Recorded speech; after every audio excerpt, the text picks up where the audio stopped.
할렐루야. 오늘 또 말씀을 통해 주시는 그 하나님의 은혜와 평강이 우리 모두에게 함께 하시기를 주님의 이름으로 간절히 축원합니다. 저는 지난 한 달 동안 주 6일 일주일에 하루를 빼고 매일같이 반복해서 하는 일이 하나가 생겼습니다. 그게 뭐냐면 장산 가는 거예요. 장산. 매일 하루에 1시간씩 장산에 운동하러 가야 되겠다 마음의 결단을 했습니다. 그리고 무덥지만 7월 중순부터 지금까지 부단히 지켜오고 있습니다. 어느 땐 진짜 가기 싫거든요. 근데 그래도 갔어요. 왜 그렇게 열심히 장산에 올라가는가? 이유는 딱 하나입니다. 건강해지기 위해서. 하나님이 저한테 온누리교회 담임 목사직을 맡기셨는데 건강해야 되겠더라고요. 그렇지 않으면 목회를 하고 싶어도 못하는 일들이 발생할 수 있으니 건강을 지켜보자 라고 하는 차원으로 하루에 1시간씩, 어느 때는 오후 늦게도 가기도 하고 밤에도 가기도 하고, 가능하면 그 이상은 못하겠더라고요. 시간이 워낙 부족하니까 그냥 하루에 1시간씩만 꼭 지켜가자 라고 하는 차원으로 꾸준히 해오고 있습니다. 우리가 어떤 결단을 하거나 판단을 할 때 거기엔 다 분명한 원인과 결과가 있습니다. 여기 앞에 이렇게 마이크가 있는데 마이크를 이 앞에 두는 이유가 뭐냐? 우리가 앞에서 소리를 내서 기도를 하거나 설교를 하거나 찬양을 하는데 모두에게 다 가려면 소리의 파장이 멀리까지 가야 되는데 육성으로는 힘드니까 이 기기의 도움을 받기 위해서 우리는 마이크를 사용하게 됩니다. 지금 이 공간 안에는 에어컨이 막 돌고 있어요. 에어컨이 왜 돌죠? 더우니까 시원하게 해주려고. 이처럼 모든 일에는 원인이 있는가 하면 그 결과가 항상 뒤따라오게 되어 있습니다. AD 32년 성령의 사람 사도 바울, 길리기아 다소 출신이었는데 그가 예루살렘을 출발해서 다메섹으로 가는 길에 부활하신 주님을 만나게 됩니다. 그 만나는 첫 번째 방법은 갑자기 하늘에서 이상한 빛이 내려왔어요. 그것도 신기했는데 또 느닷없이 이상한 음성이 들리면서 사울아 사울아 왜 내가 나를 박해하느냐, 이런 소리를 들었습니다. 이런 신비한 사건들을 통해서 사도 바울은 너무나도 놀라서 그런지 땅에 납작 엎드려서 하나님 앞에 당신이 누구이십니까? 라고 묻는 이야기가 사도행전 9장에 등장하고, 또 지난주에 우리가 자세히 그 말씀을 살펴보기도 했습니다. 그러나 그 사건은 거기서 끝나지 않았고 갑자기 그 찾아온 빛 때문에 사도 바울의 시력이 이뤄졌어요. 캄캄해졌습니다. 그러나 아나니아의 기도를 통해 사도 바울의 눈이 밝아지게 되었고, 그러면서 사도 바울 마음 가운데 그의 잘못된 믿음에서 바른 믿음으로 회심하는 영적인 큰 사건이 일어나게 됩니다. 그리고 나서 그의 입술의 선포가 달라졌어요. 뭐라고 이야기하는가? 사람들을 만날 때마다 사랑하는 여러분들이요, 청중들이요, 하나님을 믿으셔야만 합니다. 전능하신 하나님은 살아계십니다. 그리고 그 하나님께서 우리의 죄 문제를 해결하시기 위해서 예수 그리스도를 보내셨는데 그분의 십자가와 부활 사건은 만들어낸 이야기가 아니에요. 실제였습니다. 바울은 그 전까지 십자가와 부활, 특별히 부활 사건은 초대교회 성도들이 만들어낸 허구라고 이야기하곤 했습니다. 그래서 초대교회 성도들을 박해한 거예요. 그런데 그가 직접 부활하신 주님을 만나본 겁니다. 그러니까 이게 가짜가 아니라 진짜라고 말하지 않을 수가 없는 겁니다. 게다가 자기가 시력을 잃었었는데 회복이 됐잖아요. 이걸 어떻게 가만히 있을 수가 있어요? 하나님의 능력을 선포하고 이 모든 것이 다 하나님의 은혜라고 하는 믿음의 고백을 자주 하고 돌아다니곤 했습니다. 여러분, 설교 서두에 모든 일에는 원인이 있는가 하면 결과가 있다고 말씀을 드렸는데, 왜 하나님은 AD 32년 예루살렘을 떠나서 다메섹으로 가던 사도 바울을 만나 주셨는가? 이유가 있을 거 아니에요. 하나님께서 사도 바울을 택하시고 그에게 만나 주시고 신비한 사건들을 경험하게 하신 그 이유가 오늘 본문에 등장을 하게 됩니다. 우리 14절 말씀부터 함께 읽어보도록 하겠습니다. 시작. 그가 또 이르되 우리 조상들의 하나님이 너를 택하여 너로 하여금 자기 뜻을 알게 하시며 그 의인을 보게 하시고 그 입에서 나오는 음성을 듣게 하셨으니, 하나님께서 당신을 택하셨다, 사도 바울을 택하셨다. 왜 택하셨는가? 사도 바울이 대단한 열심을 가지고 있어서, 그가 사랑스러워서, 그가 쓸만해서 그를 택하신 게 아니라 사도 바울이 죄인 되었을 때에, 초대교회 성도들을 박해할 때에 사도 바울을 택하셨다. 여러분, 사도 바울을 택했을 때에는 이유가 있을 거 아니에요. 그 이유가 뭘까? 그 이유는 잠시 후에 소개해드리고, 다시 한번 14절 말씀을 보면, 그가 또 이르되 우리 조상들이 하나님을 너를 택하여 너로 하여금 뭘 알게 하셨어요? 자기 뜻, 하나님의 뜻을 알게 하셨다. 하나님은요, 사도 바울을 택하게만 하신 게 아니라 사도 바울에게 하나님의 뜻과 계획을 알려주셨어요. 하나님이 누구이신지, 이 땅 가운데 어떤 일이 일어나는지, 하나님은 그 일 가운데 앞으로 어떤 일이 벌어지길 원하는지 자세히 소개해 줬습니다. 여러분, 누군가를 선택해서 그 사람에게 자기의 뜻과 의중을 이야기한다는 건 특별하니까 이유가 있거든요. 제가 오늘 기도하신 김재창 권사님 따로 불러가지고 권사님에게 뭔가 특별한 얘기를 해줬다고 생각해 보세요. 이유 없이 그럴까요? 그것도 막 가서 귓속으로 권사님한테만 얘기했어요. 분명한 이유가 있을 텐데 그 이유가 뭘까? 조금 이따 설명해 드릴게요. 다시 한번 14절 봅니다. 그가 또 이르되 우리 조상들의 하나님이 너를 택하여 너로 하여금 자기 뜻을 알게 하시며, 누구를 보게 했다고요? 의인을 보게 했다고 이야기하는데, 여기서 말하는 의인은 누구냐면 예수님을 말하는 겁니다. 하나님께서 예수님을 만나게 했다. 왜 바울에게 하나님께서 부활하신 주님을 만나게 하셨을까? 바울한테는요, 마음에 의구심이 있었어요. 어떤 의구심? 십자가에 죽은 예수가 어떻게 다시 살아났냐, 이건 말이 안 된다, 믿을 수가 없다, 이런 의심의 불씨가 굉장히 많았거든요. 그런데 바울이 부활하신 주님을 만나고 나니까 그 의심의 싹이 싹 잘라지고 없어져 버린 겁니다. 그러니까 믿음의 확신을 가지고 막 선포하고 돌아다니는 거예요. 왜 하나님은 사도 바울 안에 있었던 그 의구심을 밝히 해소해 주신 것일까? 그것도 분명한 이유가 있을 건데, 우리가 14절 말씀 한 번만 더 읽고 그 이유를 설명해 드릴게요. 같이 읽어봅니다. 시작. 그가 또 이르되 우리 조상들의 하나님이 너를 택하여 너로 하여금 자기 뜻을 알게 하시며 그 의인을 보게 하시고 그 입에서 나오는 음성을 듣게 하셨으니. 사도 바울에는 흔들리는 마음이 분명히 있었거든요. 하나님이 누구이신지 그건 확실했는데, 예수님에 대한 정체성 때문에 흔들리는 마음이 있었는데, 그 흔들리는 마음을 잡아주기 위해서 첫 번째로 하나님은 강력한 빛을 선물해 주셨습니다. 그러나 거기에서 한 발짝 더 나아가서 특별한 음성, 사울아 사울아 왜 내가 나를 박해하느냐, 이 음성을 들으니까 사도 바울이 이 도대체 무슨 음성인가, 어디서 내 이름을 누가 부르는가, 감히 내 이름을 이렇게 함부로 부를 사람이 없을 텐데 라고 하는 이야기와 함께, 주님 당신은 누구이십니까? 라고 하는 질문을 하게 됩니다. 그때 예수님께서 나는 내가 박해하는 나사렛 예수라. 너 지금 초대교회 성도들 박해하고 있지? 그들 왜 박해하는 거야? 나 믿는다고 박해하는 거 아니야? 네가 박해하는 나 예수야. 그러자 그가 하는 이야기가, 그러면 주님 제가 무엇을 하면 참 좋겠습니까? 그러자 너는 일어나서 다메섹으로 가라. 거기 가면 네가 앞으로 해야 할 일이 무엇인지를 명확하게 가르쳐 줄 거야. 이처럼 사도 바울은 신비한 경험과 함께 하나님의 명령에 따라서 다메섹으로 손에 이끌려서 막 걸어갔습니다. 그때 아나니아를 만나서 눈이 뜨어진 다음에 아나니아가 이제 앞으로 그가 해야 할 일을 가르쳐 주시는 거예요. 그 이야기가 15절에 나오는 겁니다. 15절 말씀, 내가 그를 위하여 모든 사람 앞에서 내가 보고 들은 것의 증인이 되리라. 사랑하는 성도 여러분, 분명히 사도 바울은 죄인 중에 괴수, 자기 스스로 그렇게 일컬었습니다. 그렇게 말할 수밖에 없었던 건 자기가 초대교회를 박해하는데 이게 상상할 수 없이 끔찍한 일을 많이 했거든요. 그러니까 자기는 의인이라고 말할 수가 없다. 나는 철저하게 죄인인데 죄인 중에도 악질, 최악, 괴수에 속하는 사람이다. 그런데 왜 그를 하나님께서 선택하시고 하나님의 뜻을 가르쳐 주시고 하나님의 신비를 경험하게 하신 것일까? 이유가 있을 텐데 15절에서 뭐라고 이야기했냐면 증인이 되리라, 이렇게 이야기했어요. 하나님께서 사도 바울을 선택하신 이유는 그를 증인으로 만들기 위해서.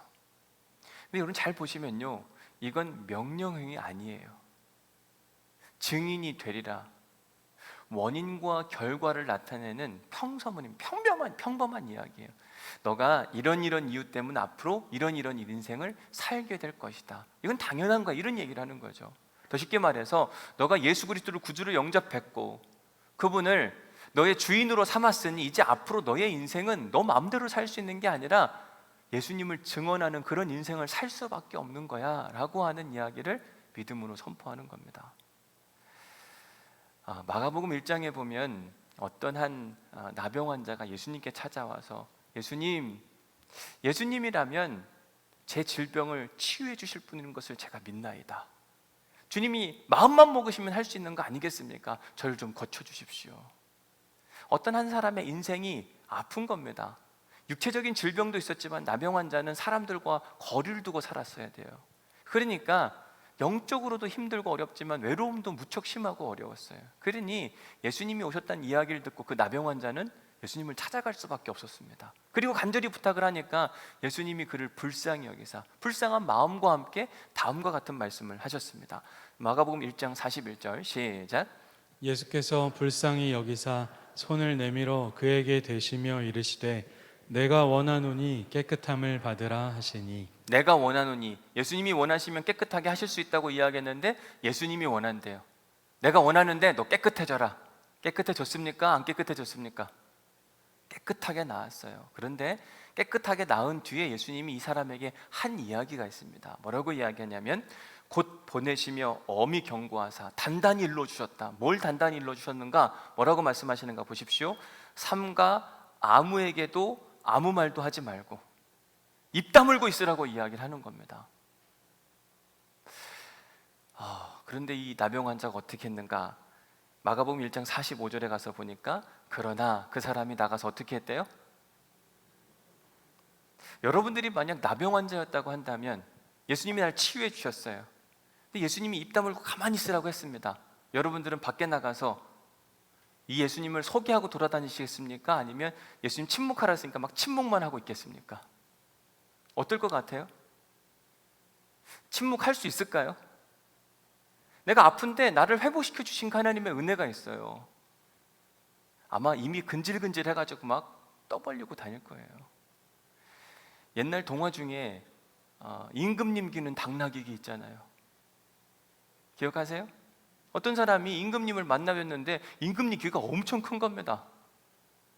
근데 이거 말하고 싶은데 임금님이 너 그거 말하면 죽을 거야 이렇게 이야기하죠. 그러니까 이 사람이 막 시름시름 앓잖아요. 견딜 수가 없어서 어딜 가죠? 거기 가서 어떻게 해요? 임금님 귀는 당나귀 귀. 왜요? 내가 아는 걸 막 누구한테 얘기하고 싶은데 못 견디는 거예요. 내가 주님으로부터 그런 치유함을 받았는데 어떻게 가만히 있어요? 아마 우리 같아도 얘기하지 말랬으니까 막 참다가 터질 거예요. 터질 거. 주님이 나를 고쳐주셨다, 주님이 하셨다, 이런 믿음의 고백을 어떻게 안 할 수가 있을까? 요즘 우리가 사사기 큐티를 하고 있습니다. 사사기 4장에 보면 이스라엘 백성들이 여호와 앞에서 악을 행함으로 말미암아 하나님께서 이스라엘을 가나안 왕 하솔 왕에게 넘겨주었다, 이런 이야기가 거기에 기록되어 있어요. 그러자 20년 동안 이 하솔 왕은 강한 힘을 가지고 이스라엘 백성들을 계속 괴롭혔습니다. 너무 힘들고 어려웠어요. 그러자 이스라엘 백성들이 그 힘들고 어려운 나머지 너무 지쳐가지고 하나님께 부르짖어요. 하나님, 우리를 좀 제발 도와주십시오. 우리를 구원해 주시기를 원하나이다. 그때 하나님께서 여사사 드보라를 불러서 그를 구원의 역사로 만들어 주시고 이끌어 가시는 모습의 이야기가 사사기 4장에 가득 담겨져 있습니다. 이처럼 20년 동안 누군가로부터 시달림을 받다가 자유함을 선물 받았어요. 얼마나 기쁘고 감사할까요? 그래서 사사기 4장 말씀이 딱 끝나면 사사기 5장부터는 찬양의 노래가 나오는데 사사기 5장 1절부터 3절 말씀, 노래하여 이르되 여호와를 찬송하라, 또 여호와를 찬송하라, 이런 이야기가 계속해서 반복해서 등장합니다. 왜냐하면 20년 동안 우리가 이 하솔 왕으로부터 억압과 착취를 당했고 어려움을 당했는데 우리 어찌 가만히 있을 수 있겠냐? 하나님이 이 전쟁에 승리하게 하셨으니 우리 함께 찬양하자, 또 찬양해야 된다. 그리고는 이스라엘 백성들은 그 찬양과 함께 하나님의 이름을 계속 높여드렸습니다. 오늘은 공교롭게도 2021년 8월 15일이에요. 우리나라 광복 76주년이 되는 날입니다. 1945년 8월 15일 그 지긋지긋한 일제치하의 마침표를 찍는 날이 바로 그날이었습니다. 이스라엘 백성들이 20년 동안 괴롭힘을 받다가 자유를 선물 받았을 때 사사기 5장의 말씀을 통하여서 찬양을 불렀던 것처럼 너무 행복하고 즐거웠어요. 그런데 우리는 36년 동안 우리의 주권을 잃었다가 하나님의 은혜로 다시 찾게 되는 그 귀한 기쁨을 누렸습니다. 자, 여러분 생각해 보십시오. 사람들이 가만히 있을 수 있겠는가? 분명 우리 중에는 그러한 과정들을 거치신 어르신들이 분명히 계십니다. 한번 나중에 물어볼까요? 어떤 일이 있었을까? 가만히 침묵하고 있었을까? 그럴 수 없었을 거예요. 너무 기쁘고 행복한 나머지 다 한꺼번에 모여서 대한독립 만세! 우리에게 그 기쁨을 주신 그 하나님, 아니 모든 사람들이 함께 그 일을 함께 찬양하고 함께 이름을 높이고, 광복절 노래라고 하는 게 있는데 정인보 작사, 윤용하 작곡의 광복절 노래, 여러분 혹시 이 노래 아시는 분 계세요? 있으세요? 한번 불러볼까요? 다시 만져보자, 바닷물도 춤을 춘다, 기어이 보시려던 어른님 번님 어찌하리.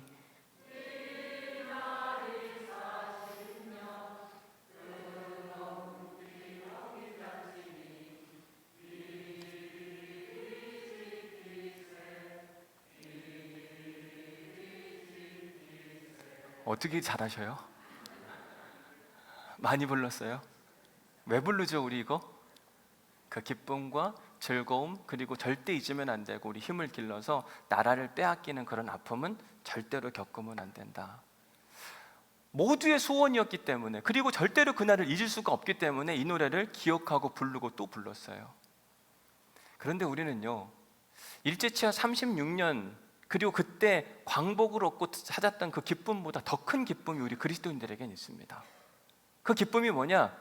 우리가 죄인 되었을 때 하나님께서 예수 그리스도를 보내주셨고, 그를 믿는 믿음을 통하여서 우리가 더 이상 죄 짓는 인생이 아니라, 죄의 종로를 타는 인생이 아니라 이제는 하나님 나라 백성으로 구원을 선물 받았고 영생을 선물 받았을 때의 그 기쁨, 이건 광복절보다 더 큰 기쁨. 광복절 때에는 대한독립 만세를 외쳤겠지만, 지금 우리가 그 구원의 기쁨을 누리게 되었다고 한다면 하나님 나라 만세를 외칠 수밖에 없는 겁니다. 그럼 대한독립 만세를 누가 너 가서 해야 돼 이걸 강요해서 했을까요? 그냥 자연스럽게 즐겁고 기쁨 가운데 나온 것처럼 우리도 하나님 나라 만세를 외치는 건요, 누가 막 시켜서 하는 일이 아니라 자연스럽게 부를 수밖에 없는 거예요.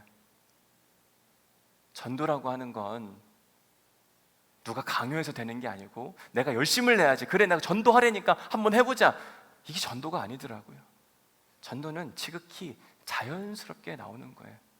나를 구원하신 그 하나님에 대한 기쁨과 감격과 감사 가운데 당연히 해야 할 일. 지금 아나니아는 사도 바울에게 그 이야기를 하고 있는 겁니다. 여보시오 바울 선생님, 하나님께 당신을 선택하셨고 하나님의 뜻을 알게 하셨으며 이런 신비한 사건들을 당신에게 보여주신 그 이유가 뭐냐? 그건 뭐냐면 당신이 이제 하나님의 증인의 삶을 살리라. 이건 자연스러운 일이니까 걱정도 하지 말고 이제 앞으로 그런 인생을 살게 될 것입니다. 지난주 월요일에 제가 어떤 한 사진을 받게 됐습니다. 요즘에는 인터넷이 좋아서 페이스북이라고 하는 곳에 예전에 올렸던 사진을 제가 보게 되었는데, 2013년이었죠. 2013년 미국에서 한국 막 들어와가지고 목회를 시작했는데, 어떤 한 집사님께서 저한테 부탁하시기를 자기 아버지 신방을 좀 함께 가주면 좋겠대요. 어디 계시냐 그랬더니 서울 아산병원에 계시다 그러더라고요. 가시자 그래서 운전해서 수원에서 서울까지 올라가게 됐습니다. 가서 뵀더니 그 아버님 정확한 병명은 잘 모르겠는데 암이셨는데 말기셨어요. 그러니까 더 이상 희망이 없는 상태였습니다. 그런데 하나님 나라에 대한 소망이 그분에게 없다, 아버지에게 없다라고 하는 이 안타까움 가운데 이 집사님이 저보게 하시는 말씀이, 목사님이 좀 전도 좀 해주세요 라고 하면서 부탁을 하시더라고요. 그러길래 그러면 잠깐 나가 계시라, 제가 아버지하고 독대하고 싶으니까 잠깐 나가 계시면 좋겠다. 그래서 함께 갔던 전도대원, 그 신방대원들 다 나가 계시고 그 어르신하고 저하고 이제 둘이 이렇게 있었어요. 이런저런 이야기를 하다 보니까 그분은 이제 충남 아산에서 태어나셨고 오래 사셨고, 그리고 군인 생활을 오래 하셨더라고요. 충청도 사람에다가 군인 생활을 오래 한 사람의 특징은 체면을 굉장히 중요하게 생각하더라고요.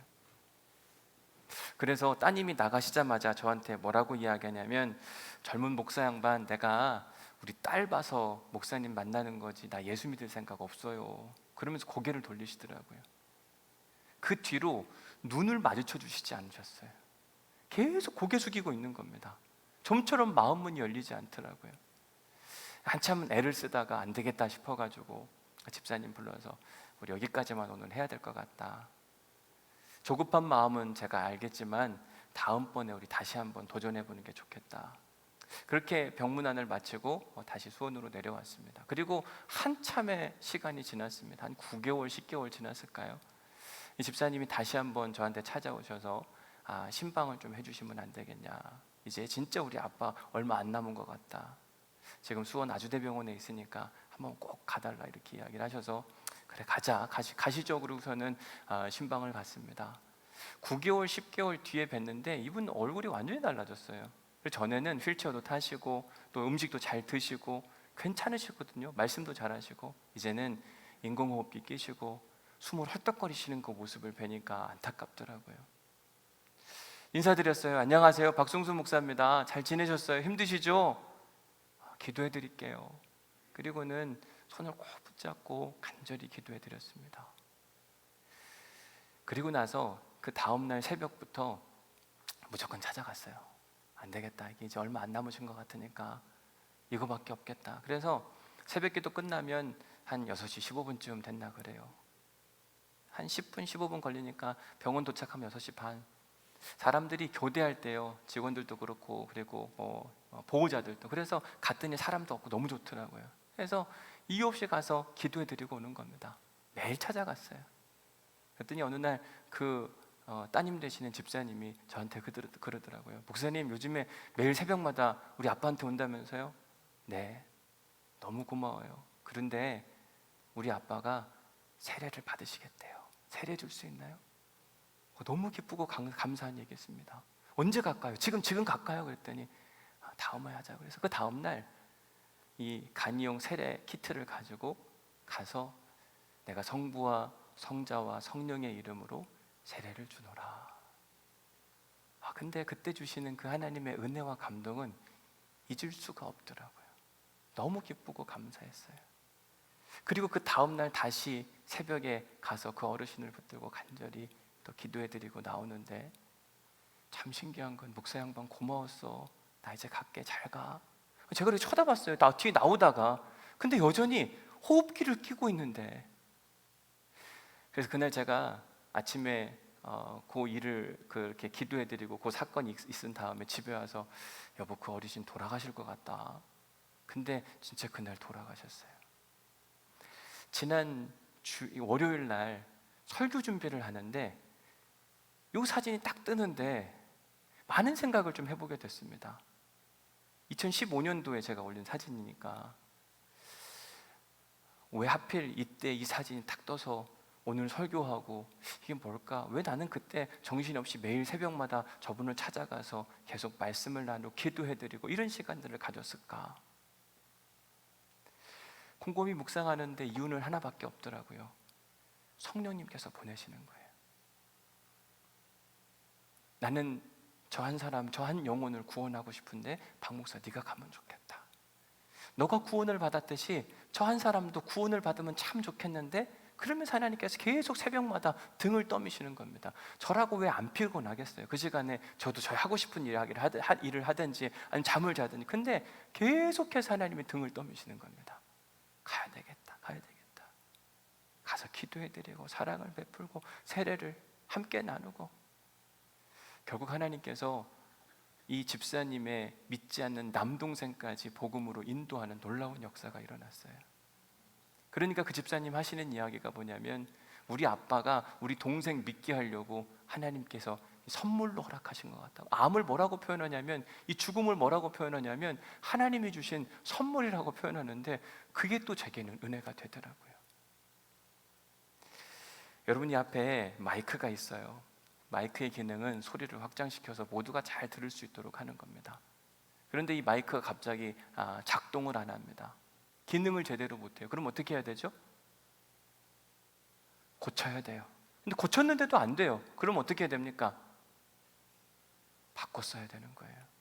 하나님이 이스라엘 백성들을 선택하셨어요. 왜 선택하셨냐면 이스라엘을 통해서 온 열방이 하나님을 알겠으면 좋겠는 그 마음 가운데 하나님께서 이스라엘을 선택하셨습니다. 복의 통로가 되라, 구원의 통로가 되라.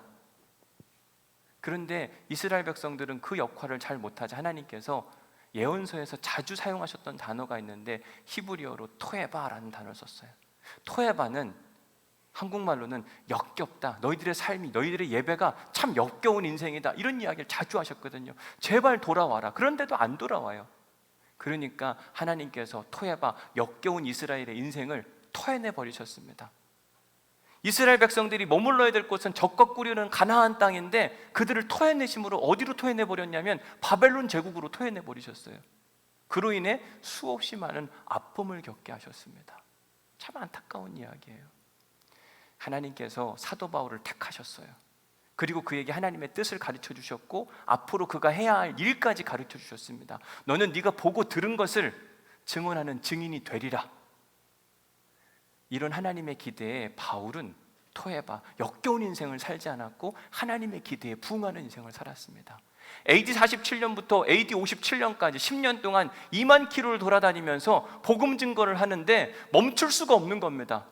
복음을 선포하지 않을 수가 없는 거예요. 침묵하면서 가만히 있을 수가 없는 게 뭐냐면 자기 안에 하나님이 부어주신 은혜가 너무 큰데, 너무나 많은데 어떻게 내가 가만히 있을 수 있겠느냐. 계속 복음을 증거하고 또 증거했어요. 오늘 설교 마무리를 하는데 문득 누가복음 19장 말씀이 생각이 났습니다. 대답하여 이르시되 내가 너희에게 말하노니 만일 이 사람들이 침묵하면 누가 소리를 질러요? 우리가 침묵하면은요, 하나님은 다른 것들을 통하여서 일하시는 거예요. 우리 교회가 복음, 하나님 나라, 생명 살림에 가만히 있잖아요. 그러면 다른 것들을 통하여서 일하세요. 하나님 그렇다고 가만히 있지는 않으십니다. 저는 우리 교회가, 그리고 우리가 침묵하는 사람들이 아니라 증인이 되리라, 하나님의 기대에 부응하는 믿음의 성도들 될 수 있기를 주님의 이름으로 간절히 축복합니다. 이게 가능한가? 여러분 생각해 보십시오. 요즘에 누군가한테 예수 믿으라고 얘기해 보신 적 있으세요? 말하기가 참 힘들고 어려운 시대 가운데 살아가지만 왜 이게 안 될까? 제가 어제 설교를 일찍 마쳤거든요. 준비를 마치고 나서 특별히 또 어제는 다른 일정이 없어서 사무실에서 책 읽고 성경 읽고 가만히 그냥 이렇게 있는데 약간은 우울감이 찾아오더라고요. 제가 어제 그래 집에 가서 여보 나 오늘 아무것도 안 하고 싶다. 운동도 하고 싶지 않네. 근데 안 되겠더라고요. 그래서 저 청사포로 갔어요. 그리고 그냥 달렸습니다. 계속. 뭐 때문에 그런 거지? 무슨 이유 때문일까? 한 30분 이상을 그냥 계속 달렸어요. 우리 교회 담임 목사로 와서 이 코로나와 함께 오다 보니 할 수 있는 게 아무것도 없더라고요. 이걸 하려고도 안 되고 저걸 하려고도 안 되고 뭘 해보려고 하면 다시 또 코로나가 막 찾아오니까 제한하고 너무 마음이 힘들었어요. 이거 어떻게 해야 되는 건가 잘 모르겠더라고요. 그런데 놀라운 사실은 어제 누가 저한테 카카오톡으로 보내준 사진 한 장이 또 하나 톡 뜨는 거예요. 이거 어제 하필 저한테 이전에 보냈던 선물인데 목사님을 통해 하나님을 알게 되어 감사드려요. 저희 이 이야기 듣고 좀 많이 울었어요. 저를 통해서 복음을 들었던 그 사람이 한 이야기인데 그분도 뭐 하나님을 알 수 있는 사람이거나 그렇게 노력한 사람도 아니에요. 대학 교수였고 그런데 그가 복음을 받아들였어요. 이게 할 수 있어서 하는 게 아니구나라는 걸 깨닫게 되더라고요. 바울이 복음을 증거할 만한 여유와 영향력이 있어서 그때 막 복음을 증거하러 다녔나? 그때 이 로마의 압제가 엄청 심했고요. 유대인들의 반대가 너무너무 심했던 그런 상황 가운데도 복음을 증거했는데 그래 지금 이 순간이라고 우리가 전도 못한다는 게 말이 되냐? 뭐가 문제일까 생각해 보니까 내 안에 예수 그리스도가 있나? 이런 생각을 문득 해보게 됐어요. 우리 안에 예수님으로 가득 차고 넘치면 찌르면 예수님이 나오거든요. 그런데 예수님이 없는 건 아닐까? 오늘 세 번째 묵상 질문이 뭐냐면, 당신에게 전도가 자연스럽습니까? 아니면 부담스럽습니까? 전도하자 그러면 어느 때는 막 이게 부담스러울 수도 있거든요. 마가복음 1장에 등장하는 그 나병 환자가 부담스럽게 막 사람들한테 그랬을까요? 그는 주님을 경험했기 때문에 결코 부담스러운 게 아니라 그냥 자연스럽게 선포한 겁니다. 그분이 날 고쳐주셨다고, 날 회복시키셨다고, 뭐가 문제냐고.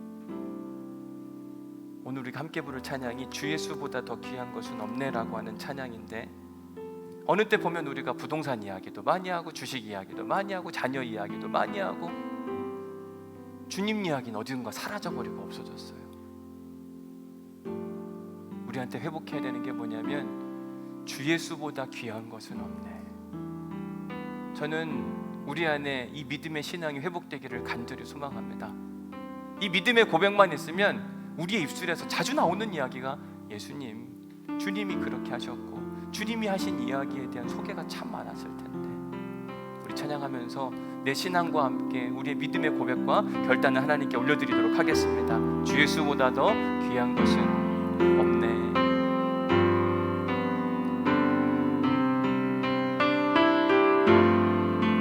주 예수보다 더 귀한 것은 없네. 이 세상 부귀와 바꿀 수 없네. 영죽을 내 대신 돌아가신 그 놀라운 상. 2절 찬양합니다. 주 예수보다 더 귀한 것은 없네. 주 예수보다 더 귀한 것은 없네. 이 세상 명예와 바꿀 수 없네. 이전에 즐기던 세상 일도 주 사랑하네. 꼭 뺏지 못한다. 3절 찬양할까요? 주 예수보다도, 주 예수보다 더 귀한 것은 없네. 이 세상 행복과 바꿀 수 없네. 유혹과 핍박이 몰려와도 주 섬기는 내 마음. 우리 3절 다시 한번 찬양합시다. 주님과 바꾸고 싶지 않습니다. 예수보다 더 귀한 것은 없네. 이 세상 행복과 바꾸고, 아멘. 우리를 소망합니다. 하나님 주님, 유혹과 핍박이 몰려와도 주 섬기는 내 마음. 우리 다 함께 자리에서 일어나셔서 주님, 세상 즐거움 내가 포기하고 주님만 나아갑니다. 주님으로 가득 채워지게 하옵소서. 주님을 더욱더 사랑하게 하여 주옵소서. 세상 자랑 나 어렸네. 예수보다 더 귀한 것은 없네. 예수 밖에는 세상 모든 그 즐거움 다 버리고 주님 앞에 나아갑니다. 세상 즐거움 다 버리고, 세상 자랑 다 버렸네. 세상 즐거움 다 버리고, 세상 즐거움 다 버리고, 세상 자랑 다 버려. 세상 즐거움 다 버리고 주님 앞에 나가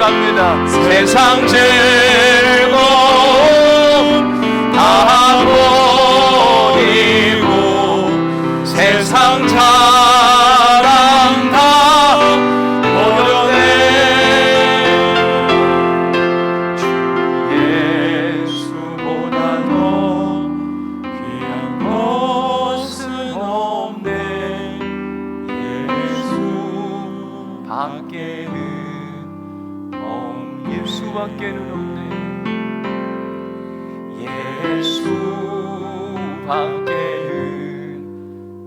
예수밖에는 예수밖에는 없습니다.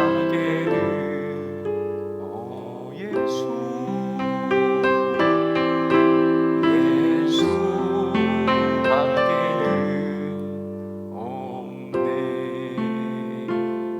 하나님, 우리가 이렇게 찬양했습니다. 우리의 찬양을 받아주시옵소서. 세상의 행복과 바꾸지 않게 하시고, 세상의 명예와 바꾸지 않게 하시고, 세상의 부귀와 바꾸지 않게 하여 주옵소서. 우리의 믿음이 평생 이어지기를 소망합니다. 더 깊어지기를 소망합니다. 예수님에 대한 이야기로 시작해서 예수님으로 끝나기를 소망합니다. 주님, 예수님을 자꾸 잃어버립니다. 우리 안에 주님을 사랑하는 마음만 가득 차고 넘칠 수 있도록 도우시고 축복하여 주옵소서. 이제는 우리 주 예수 그리스도의 은혜와 아버지 하나님의 극진하신 사랑과 성령님의 감동, 감화, 역사, 교통, 위로하심이 예수보다 더 귀한 것이 없다고 고백하는 우리 온누리교회 모든 성도들 가운데 이제로부터 영원히 증인이 되리라. 그 은혜가 차고 넘치시기를 주님의 이름으로 간절히 축원하옵나이다. 아멘. 아버지 하나님, 주님